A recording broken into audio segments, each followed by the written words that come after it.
Olá, seja bem-vindo ao Panorama desta semana. A partir de agora, acompanhe o que preparamos para você. Confira como proteger seus dados e evitar golpes. Conheça um pouco sobre a importância e o significado do Seminário Diocesano de Caratinga. E ainda, uma reportagem especial sobre a ansiedade. Fique ligado, o Panorama está só começando.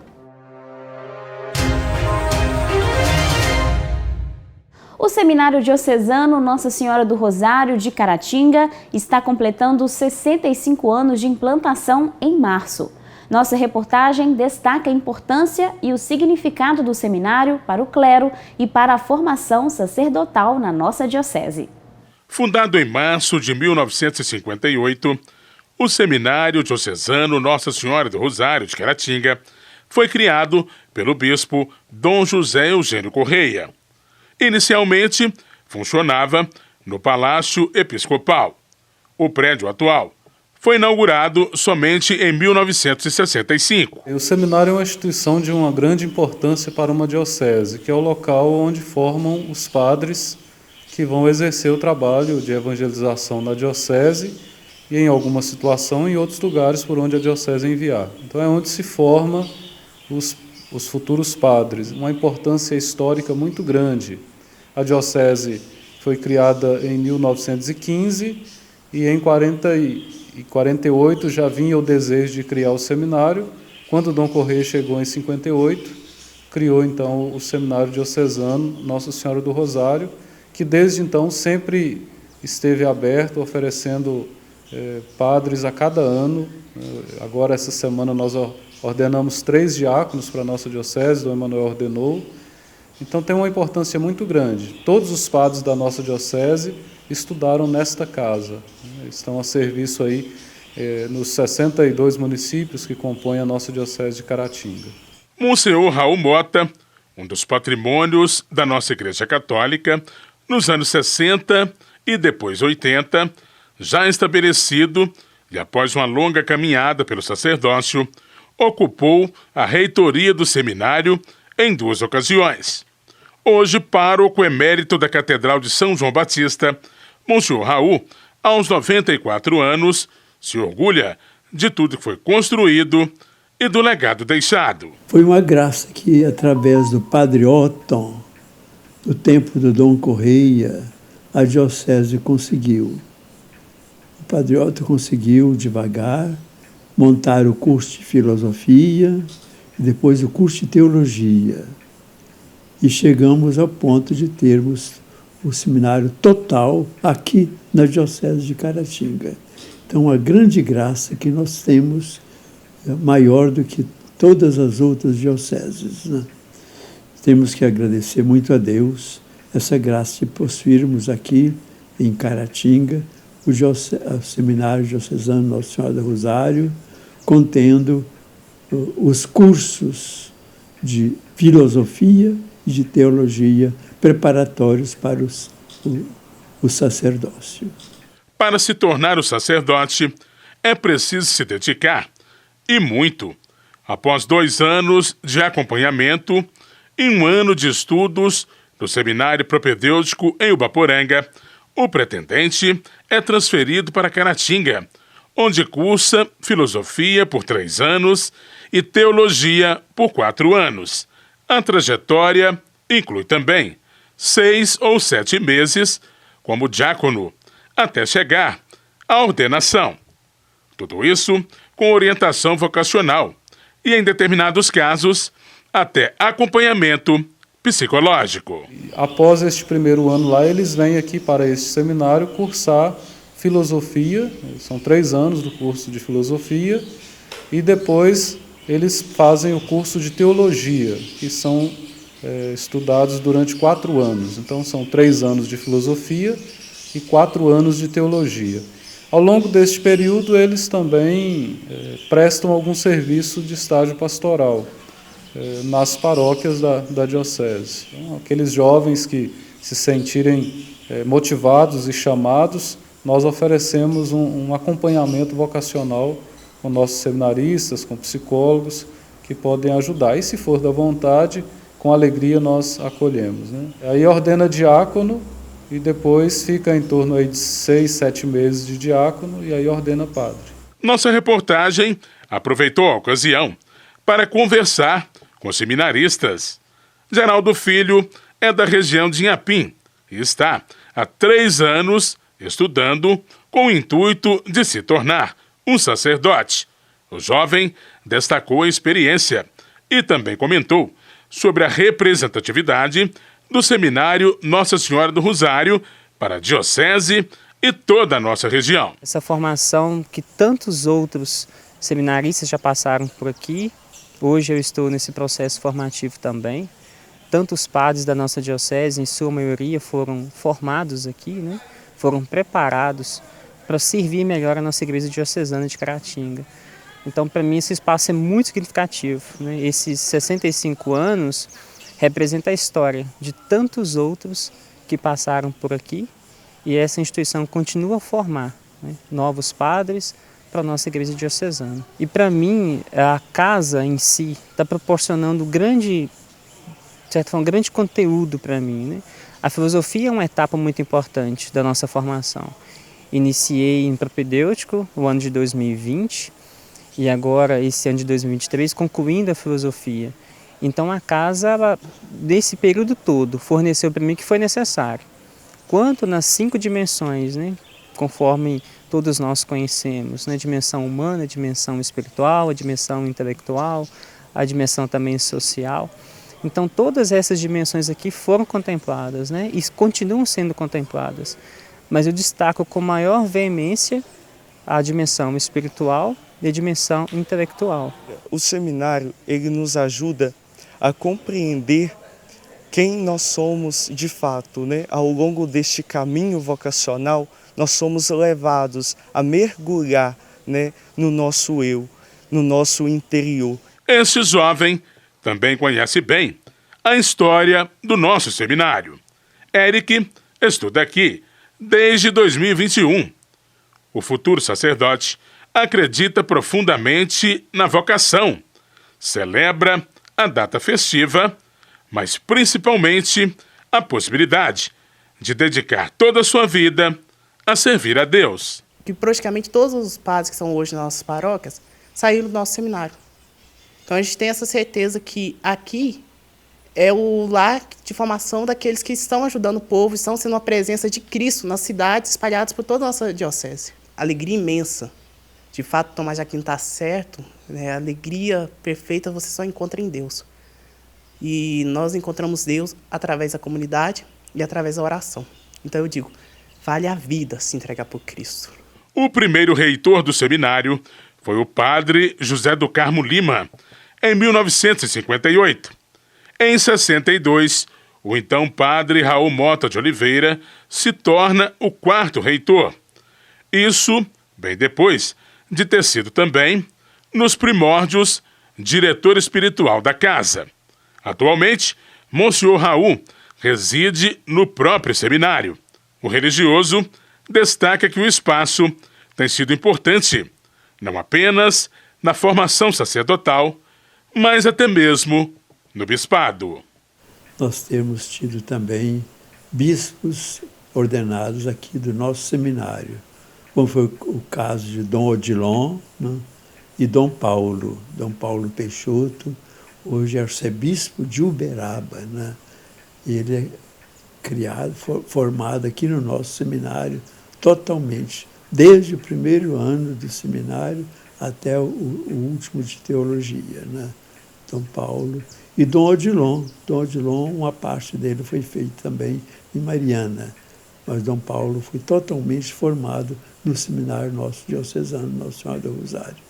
Atualmente, quase todas as pessoas têm dados importantes da vida na internet, por meio das redes sociais ou de outras plataformas, como serviços bancários. Mas como ter certeza que esses dados não vão cair em mãos erradas? Confira na reportagem. Geanderson é psicólogo e está sempre conectado às redes sociais. Em uma delas, possui 2 perfis, um pessoal e outro profissional. Recentemente, ele passou por um susto com o perfil pessoal. Fui acordado, assim, com um amigo me falando, Gianas, tá sabendo o que tá rolando aí no, no seu Instagram, tem uma notícia, né? Até pensei que alguém tinha morrido e tudo mais, mas aí graças a Deus não foi. E aí ele me comunicou que meu Instagram tinha sido hackeado e a pessoa que hackeou, né, falava de investimentos, se passando por mim, né, que eu tinha investido R$2.000 e que eu teria como retorno 8.000. E sinalizando que a pessoa que tinha feito essa transação para mim estava disposta a fazer para outras pessoas também. Comuniquei na minha conta profissional o que havia ocorrido com a outra conta, né, pessoal, e fui tentando sinalizar para as pessoas para que ninguém caísse no golpe. E aí no dia seguinte, graças a Deus, eu consegui recuperar a minha conta e comuniquei as pessoas, né, entrei em contato com todas. E assim, eu fiquei muito surpreso, porque eles pegaram o meu CPF, eles descobriram o meu CPF e forjaram, né, um Pix, uma transação de Pix. Então, assim, tinha meu CPF, meu nome completo e os R$8.000, né? Então, assim, foi um caos. Várias pessoas mandaram mensagem. Até o presente momento, ninguém sinalizou que havia caído no golpe, sabe? Mas mais de 20 pessoas mandaram mensagem perguntando, querendo saber. E assim, me preocupou muito, não só pelas coisas que eu havia postado no meu Instagram, que eu gerenciava e tudo mais, mas pela segurança das pessoas, porque de alguma forma elas acreditam na palavra da gente. O perfil tem verificação em 2 fatores, mas ainda assim o golpista conseguiu invadir a conta. Logo que foi avisado da fraude, Geanderson enviou denúncias para a plataforma a fim de recuperar o conteúdo. Eu fui tentando recuperar a senha e fui sinalizando a partir das ferramentas que outra pessoa estava acessando a minha conta. Então eu fiz esse mesmo trajeto várias e várias vezes. Cada vez aparecia numa ordem diferente, mas não dava resultado.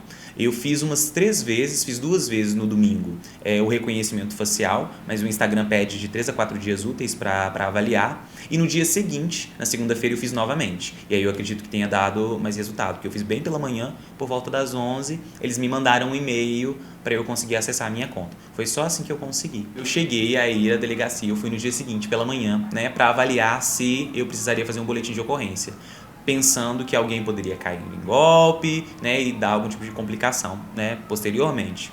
Na delegacia, não me disseram que seria vantajoso fazer o BO. Eu poderia, se eu quisesse, mas não faria grandes diferenças, compreendendo que esse é um crime que tem acontecido com muita frequência. Então, a pessoa responsável não me encorajou tanto a fazer um BO. Casos como esse acontecem por falha na segurança digital.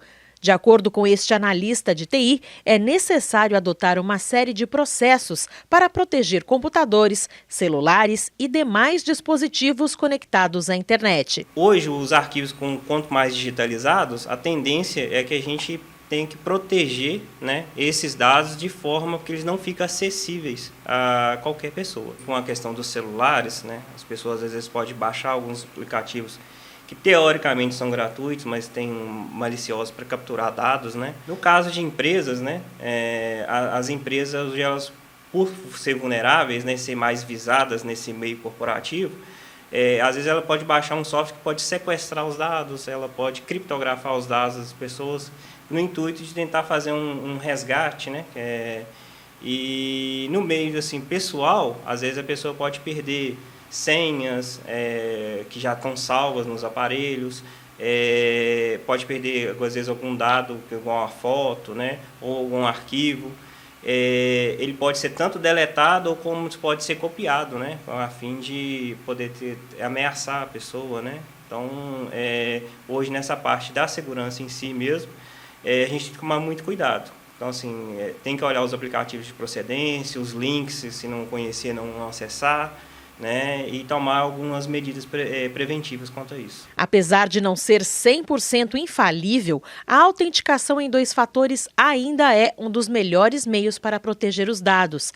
André afirma ainda que novas medidas de segurança podem ser adotadas. Muitos aplicativos hoje, de banco, até inclusive hoje de rede social, de conta bancária, já utiliza um sistema hoje que chama passwordless, que é um sistema que ele faz uma autenticação da pessoa sem ela precisar de senha, por meio de biometria facial ou biometria digital mesmo, de forma que somente o usuário, né, que pertence àquela conta, ele possa ter acesso àqueles dados, né? Então, assim, eles têm essas medidas, têm essas atualizações, mas, assim, a principal mesmo, né, é você nunca baixar um aplicativo ou um programa no seu computador que não seja de uma loja oficial. G. Anderson também dá algumas dicas. Faça a sua autenticação em 2 fatores, né? Avalie a segurança da sua conta, né? E se porventura essa infelicidade, né, ocorrer com você, tente utilizar das ferramentas que o Instagram disponibiliza. Assim, eu tive muita sorte de não ter nenhum tipo de conversa vazada ou nada de cunho pessoal ter sido exposto, né? Conversas com pessoas, mas eu fiquei muito preocupado. Então, tente proteger suas informações. Caso vocês recebam mensagens, talvez fazer essa limpa com mais frequência para não correr nenhum tipo de risco, né, de transações bancárias, porque talvez tenha sido por isso que eles tenham conseguido meu CPF, por exemplo, né? Então, fazer essa autenticação, ver, né, com certa frequência como estão essas informações de privacidade, se tem alguma alteração. Eu acredito que é o que a gente tem controle para proteger a nossa conta, sabe? Mas eu confesso que fiquei surpreso com tudo isso. O que uma mulher deve fazer quando for vítima de xingamentos, ameaça ou lesão corporal? Confira mais sobre o assunto no quadro Pense Direito. Março é o mês da mulher e é importante relembrar alguns direitos que as mulheres têm caso sejam vítimas de condutas que vulnerem a sua honra, que vulnerem a sua integridade física, psicológica ou moral. E é importante, mais do que relembrar os direitos, é também relembrar ou orientar sobre como ir atrás desses direitos, como atuar para poder fazer valer esses direitos. Pois bem, se uma mulher eventualmente for vítima de um xingamento, seja pessoalmente, seja numa rede social, isso configura o crime de injúria ou o crime de difamação, dependendo do caso, dependendo da proporção desse xingamento. Nesse tipo de caso, para buscar a responsabilização criminal ou até mesmo a responsabilização cível de quem fez aquilo, ou seja, buscar uma pena criminal e também uma indenização contra quem fez aquilo, ou até mesmo que essa pessoa seja condenada a apagar as ofensas de uma rede social sob pena de multa, ou mesmo a não postar mais ofensas sob pena de multa também, para buscar responsabilizar essa pessoa na área civil ou na área criminal, em se tratando de xingamentos, a mulher deve contratar um advogado de sua confiança, ou então, na impossibilidade econômica de fazê-lo, deve procurar a Defensoria Pública, pois, diferentemente do que muitos pensam, as providências nesse caso não são automáticas. Não basta, por exemplo, registrar um boletim de ocorrência que alguma coisa vai acontecer e a pessoa vai ser processada automaticamente. Não é assim que funciona. Em se tratando de xingamentos, a mulher deve assumir uma postura mais ativa por meio do seu advogado ou por meio da Defensoria Pública. Ela deve efetivamente processar aquela pessoa que está lhe xingando. O Estado não vai fazer nada. Por mais que registre o boletim de ocorrência, se são somente xingamentos, é necessária uma postura ativa. Deve, no caso, contratar advogado ou buscar a Defensoria Pública aí para iniciar o processo, seja ele civil, seja ele criminal, por meio da chamada queixa-crime que inicia a ação penal privada. Em se tratando de ameaça, por outro lado, ainda que a mulher, caso queira demandar na esfera civil indenização, ela deva buscar um advogado ou Defensoria Pública, na esfera criminal já é diferente. Ela não tem que ter esse trabalho todo. Basta ela registrar o boletim de ocorrência e narrar que quer representar contra aquele autor da ameaça, um marido, por exemplo, um noivo, um namorado, ex-marido, ex-noivo ou ex-namorado, ou conhecido, algo do tipo, né, desde que esteja configurada ali uma violência de gênero. Basta que ela represente contra essa pessoa, claro, até mesmo em casos que não há violência de gênero, mas mais ainda em casos que há violência de gênero, basta que ela registre um boletim de ocorrência e represente contra essa pessoa, que o Estado se encarregará de, existindo provas suficientes, acusar aquela pessoa do crime de ameaça praticado contra a mulher aí no caso. É necessário tão somente que ela registre o boletim de ocorrência e represente, e nada mais, na esfera criminal. Se quiser tomar providência na esfera civil, ainda assim tem que contratar advogado ou buscar a Defensoria Pública, mas na esfera criminal é mais simples de resolver. Já em se tratando de crime de lesão corporal, contra a mulher, cometido, por exemplo, no contexto de violência doméstica, seja por um irmão, seja por um marido, ex-marido, etc., a mulher só tem que registrar o boletim de ocorrência para haver uma responsabilização criminal daquela pessoa.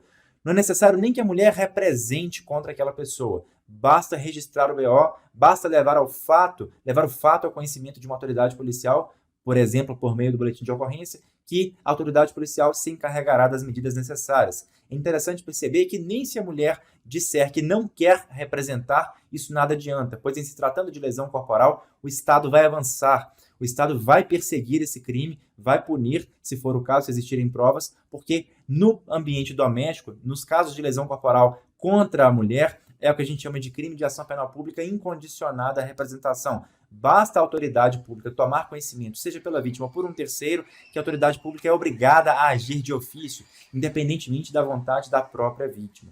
É importante que isso fique claro. Já na esfera civil, dentro do crime de lesão corporal, ainda assim, a mulher tem que procurar o seu advogado ou buscar a defensoria pública caso não tenha dinheiro para pleitear, por exemplo, indenização por dano material, despesa médica que ela teve, ou até mesmo por dano moral. É até possível que na esfera criminal, o promotor de justiça, a promotora de justiça, peça ao juiz uma condenação, indenização, né, aquele agressor indenize a mulher num valor mínimo, mas, por via das dúvidas, é importante a mulher contratar um advogado para acompanhar até mesmo o processo criminal, acompanhar esse pedido de indenização aí, que pode ser feito até mesmo no processo criminal, nesses casos, né, mas também pode ser feito autonomamente no processo civil em apartado. De qualquer modo, nunca é demais contratar um advogado de sua confiança ou, na impossibilidade, buscar a defensoria pública para estar mais diretamente assessorada juridicamente aí a mulher vítima dessas situações. Não deixe de valer o seu direito. Busque os seus direitos. Se você eventualmente for vítima de um crime desses, de uma conduta dessas, não deixe de procurar as autoridades públicas e também um advogado de sua confiança ou a defensoria pública para tomar providências na área civil e também, eventualmente, acompanhar providências na área criminal em seu favor. Basicamente, são essas as dicas de hoje. Você se considera uma pessoa ansiosa?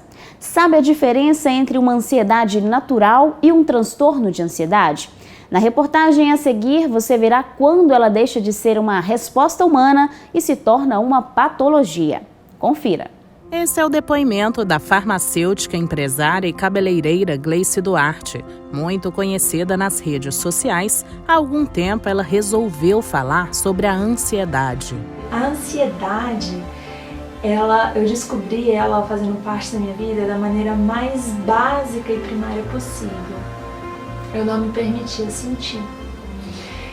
Se eu estava triste, eu negava a tristeza e eu tentava focar em coisas para fugir da tristeza. Eu colocava uma música, fazia isso, fazia aquilo, mas eu não me permitia, não me dava permissão de, olha, esse sentimento está aqui, essa tristeza está aqui. Olha, eu não quero que você fique comigo, mas eu vou te acolher, eu vou te sentir, mas eu não quero que você fique. Eu não permitia isso. Eu nunca permitia estar em estados onde eu me considerava fraca, sabe? E a ansiedade veio disso. A ansiedade veio de... Eu ficava triste com as coisas, ficava preocupada, eu não me permitia. Eu não tinha permissão para ser fraca, eu não tinha permissão para ser vulnerável. E então, as várias coisinhas que me preocupavam, elas começavam a orbitar em volta de mim e eu não conseguia nomeá-las, e sem nomeá-las eu não conseguia entender o que eu sentia, sem me permitir sentir, eu adoeci. Assim como ela, inúmeras pessoas sofrem com ansiedade. São sintomas que aparecem de repente, quando a vida está mais complicada. Uma sensação que estraga o dia. São ataques que deixam marcas. Afinal, como identificar e vencer a ansiedade? Todo mundo conhece alguém ansioso. Existe muita gente que vê em si mesmo um poço de ansiedade. Esse é um sentimento comum, aquela expectativa natural de muitos seres humanos antes de um compromisso, por exemplo. Quando nós falamos sobre ansiedade, é importante nós entendermos o seguinte: a ansiedade, ela é um mecanismo natural do nosso ser.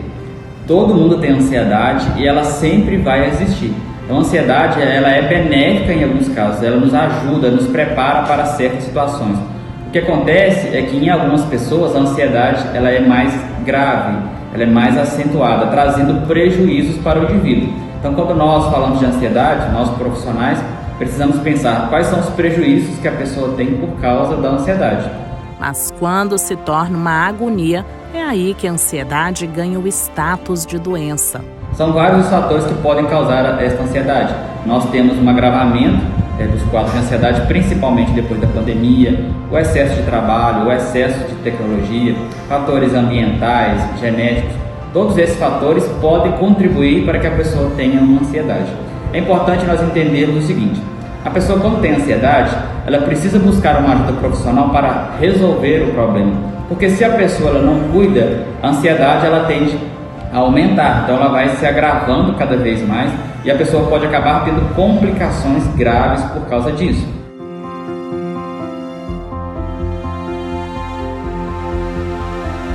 Às vezes a pessoa precisa fazer uma viagem, então ela organiza sua mala, ela prepara, ela já deixa o hotel reservado. Nesse caso, a ansiedade ela está ajudando o indivíduo a se preparar para o evento que vai acontecer. Agora, quando a pessoa não consegue viajar, o coração está acelerado, a pessoa sente muito medo, então nesse caso a gente percebe que traz prejuízos. É por isso que nós chamamos de transtorno de ansiedade, porque a ansiedade ela transtorna a sua vida sentimental, sua vida emocional, sua vida social, seu trabalho, suas finanças, relacionamento, tudo vai se transtornando por causa da ansiedade. Então, veja bem, nós podemos identificar alguns sintomas físicos, por exemplo, o coração está acelerado, falta de ar, uma dor no peito, enxaqueca, dor de barriga, câimbras. Todos esses sintomas, eles apontam para uma ansiedade. Nós também podemos identificar alguns fatores emocionais, como por exemplo, falta de concentração, insônia, medo de perder o controle.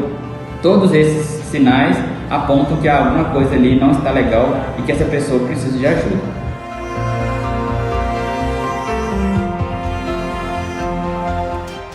E o Panorama de hoje vai ficando por aqui. Para seguir conectado com as notícias ao longo da semana, acesse as nossas redes sociais. Obrigada pela audiência. Esperamos você na nossa próxima edição. Até lá!